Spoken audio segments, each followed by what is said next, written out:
primetime news this evening. Supreme Court lifts injunction against former SSL director. Accused SSL fraudster denied bail. Court hears she requested bedroom pieces to make incarceration more comfortable. And we will not sign their contracts. Security guards protest workplace issues.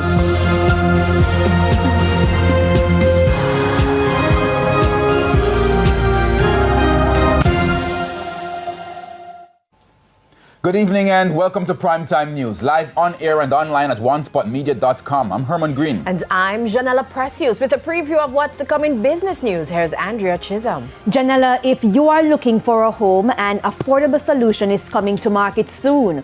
Container homes. That's right, houses made of containers. We'll tell you all about that in the business day. All right, thanks, Andrea. From Andrea, we go to Spencer Darlington. He's here to tell us what's coming in sports. Spencer? Thank you very much, Herman. Well, the track at the Montego Bay Sports Complex is not being used for track and field at the moment. There was shock and anger among some stakeholders today. We'll tell you why in Primetime Sports later. And I'm not missing him tonight. Romain is here with a preview of the weather report and forecast.